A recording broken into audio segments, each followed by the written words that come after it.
Peace and many blessings, beloved. I hope you're having a wonderful, wonderful day. I just wanted to come and briefly highlight a few things that I believe are very important, and the things that I want to touch kind of came up last night during our Q&A session after our Bible study. I came to realize that there are quite a few of us that might still rely and depend on sleeping tablets in order to be able to fall asleep at night. And I just wanted to highlight a few things that I think can be helpful. Number one, I believe what we do before we sleep matters.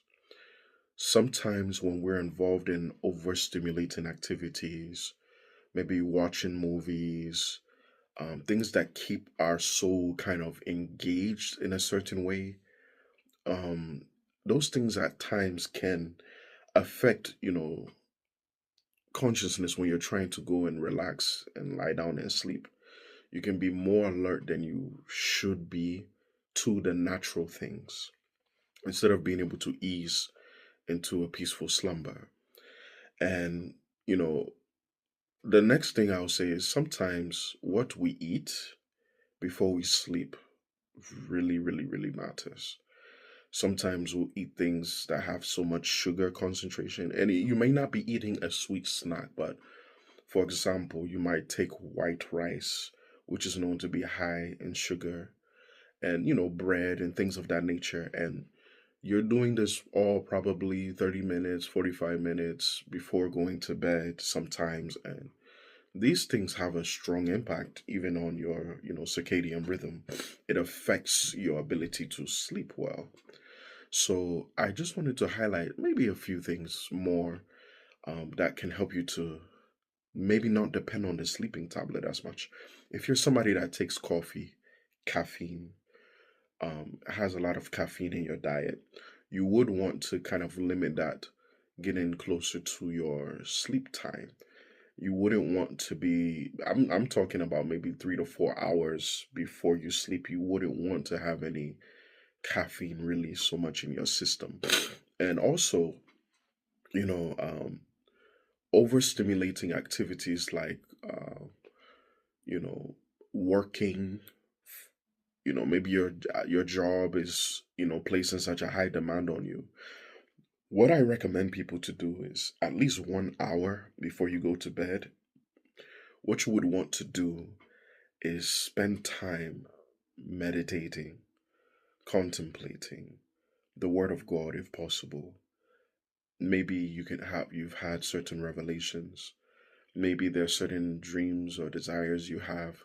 You want to spend time relaxing and opening your spirit to be educated by God, to learn.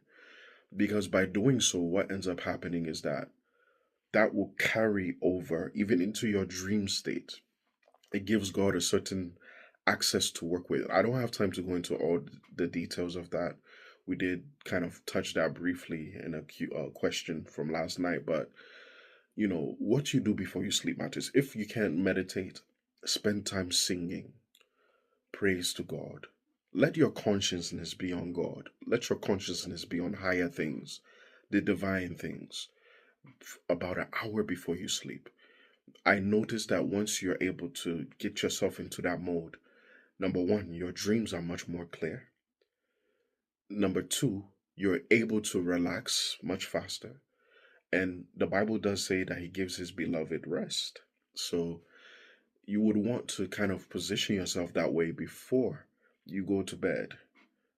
So maybe 2 hour, 2 or 3 before going to bed, you would like to engage. It would be great to engage in those activities. Apart from that, 2 to 3 hours before going to bed, you would probably have wanted to have eaten your last meal already for the night. I know sometimes people like late night snacks, but be careful too. What are you snacking on? Because you don't want to try to use sleeping tablets simply because you're trying to suppress things that you've already done to yourself in the night. So sometimes we are causing our own issues. If it is a spiritual problem, don't, like I said, go before the Lord before sleeping. Take an hour or two. Clear out your heart, clear out your spirit. Don't sleep with anger. If somebody offended you during the day, deal with it before you go to bed. All these things create anxiety and will not allow you to rest well. So please take these few things into consideration. I'm not here to give you a whole medical breakdown or a spill. You can research these things yourself, certain things that are recommended even naturally before you go to bed. They're out there. You can certainly find that even online if you like, but just want to bring our attention that you may be more dependent on medication than you should. And even when it comes to people with headaches and things of that nature, you may be more dependent on these things than you should. Maybe taking Benadryl, Tylenol, whatever it may be. And it may all be stemming from what you have already done to yourself and put in your body. So let's not just try to treat the symptoms. Let's try to get to the cure. So just to bring your attention to that, you don't need medication as much as you think.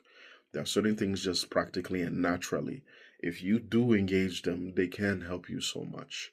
So peace and many blessings. Like I said, I'm not here to give you all a rundown, but just take this into consideration that what you do before you sleep matters if you want to rest well and have the most excellent dreams. So God richly bless you.